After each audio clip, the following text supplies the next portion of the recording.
The Citroen C5 Aircross, this new SUV.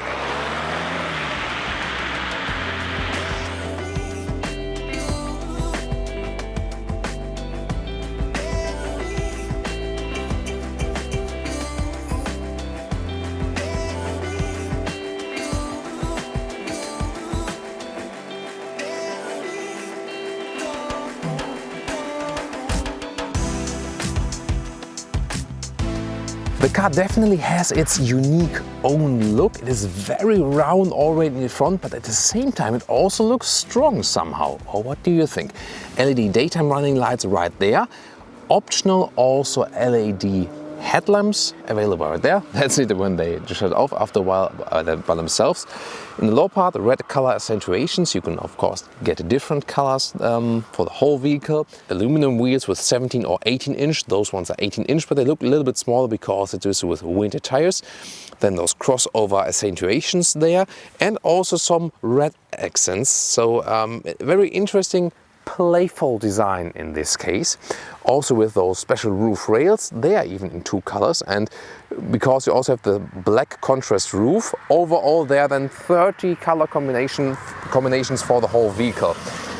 Overall it sits quite upright as for the window line right there, also for the rear. And now to the rear, where they continue with those round shapes, and I think it's very beautiful that they also done it inside those taillights with again the round signature structures. So the 13, so the design line is all the way around the vehicle, and I like that when it's carried out in that way. And if we talk about fake exhaust, those ones are definitely it. As for engines, we have a 2-liter diesel with 180 horsepower today, 8-speed auto gearbox. 8.6 seconds is the acceleration to 100 kilometers an hour. There's also 1.6-liter diesel with 130 horsepower. And on the petrol side, a 1.6-liter petrol with 180 horsepower or 1.2-liter petrol with 130 horsepower. All front-wheel drive only.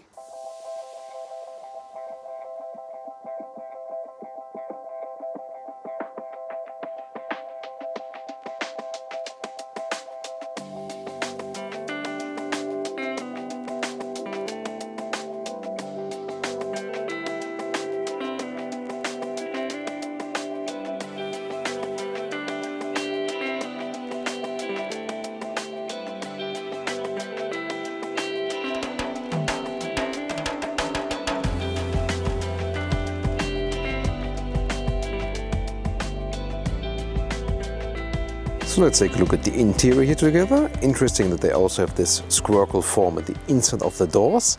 On the top part, by the way, it's a little bit soft. Unlike the rear doors from the inside, that is then hard pack. Then those seats are the optional animal skin equipment, but they also have some interesting fabric choices. The seating position is really interesting because it's not too high, it's more a little bit crossover-ish for sure. So if you compare it to the Peugeot 3008, for example, there you sit a little bit higher. Let's take a look at the interior together right here. You can see those styling elements with those half squircles also on the top of the dashboard. This one, by the way, hardpack. This one then is, well, it's not really soft, but it's another color, also with those contrast stitches. You can of course get different colors. Here also this vintage luggage style as for design element. 8-inch screen, you can see also with Apple CarPlay or also Android Auto, so both is available then if you like that so far. Phone can also be used with Bluetooth, but is always here then on the hotkey when the CarPlay is being activated. Seat heating is, by the way, activated right there.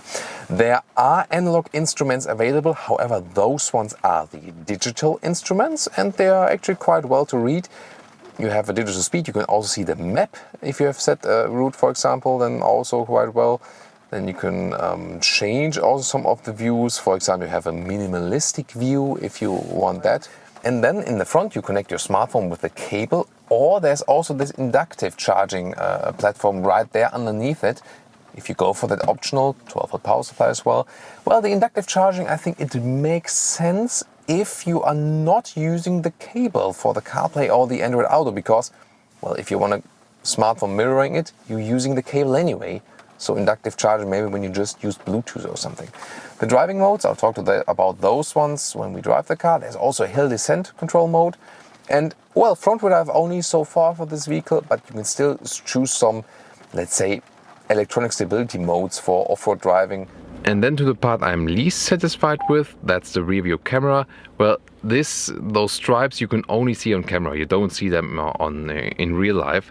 But you can see that the resolution is not that good. Oh, and by the way, very important, really big mirror here, together with 2 lights in the sunshade.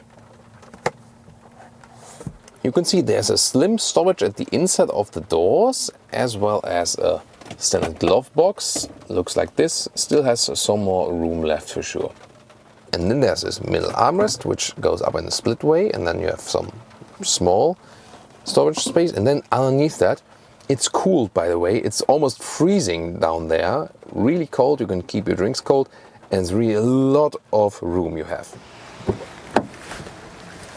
So and here we go with the rear seat compartment, and well, so I have the seat that I would be sitting in the front with 1.86 m or 6'1", and that doesn't really fit with my knees. So again, it's not the car for the tallest people.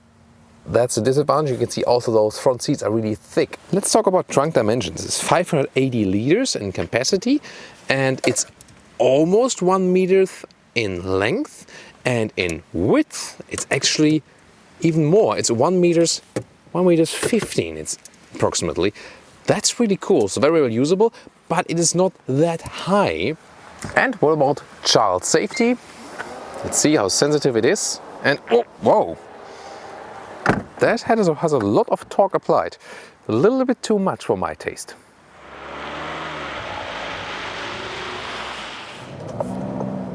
No matter which weather we have outside, welcome to Thomas's driving lounge. Just sit back, relax, a little bit more of our review. Feel cozy, activate your seat heating. Well, maybe not available on the couch at home, but we got it here in the C5 Aircross. So, the driving part is essential to this vehicle because that's also what it differentiates to its competitors, even inside the corporation. And we've been testing the Opel Grandland X and also the Peugeot 3008, which were, let's say, somewhat sporty to drive.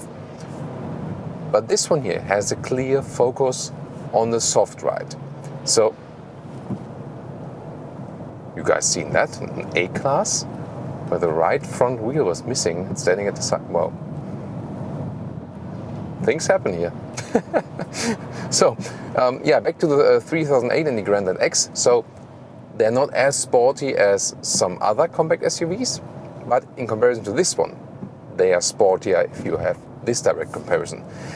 Because Citroen here intentionally wants to make a soft ride that is not sporty at all. They want to stress the comfort level of this vehicle. Is that the case? Exactly that we're going to experience right now and tell you. So, starting with city driving, we'll soon also get some motorway driving and then also countryside, and already at low speeds, you see, you can a little bit shake up this car. I'll also do it when we drive a little bit faster. Of course, don't do that at home, kids, just for testing purposes only here.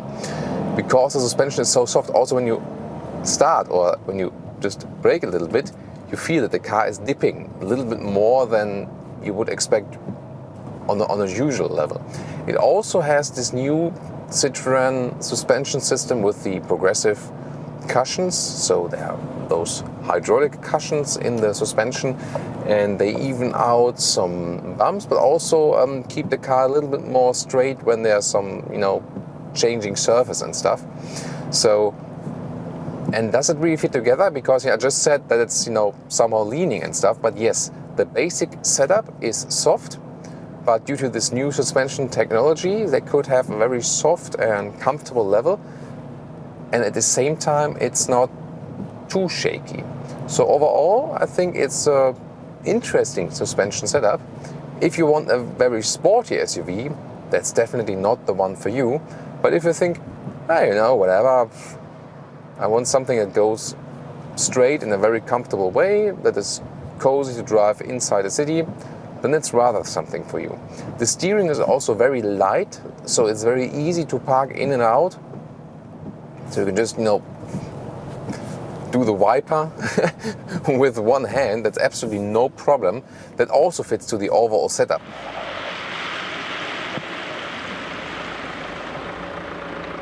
And now to our conclusion for today with the Citroen C5 Aircross.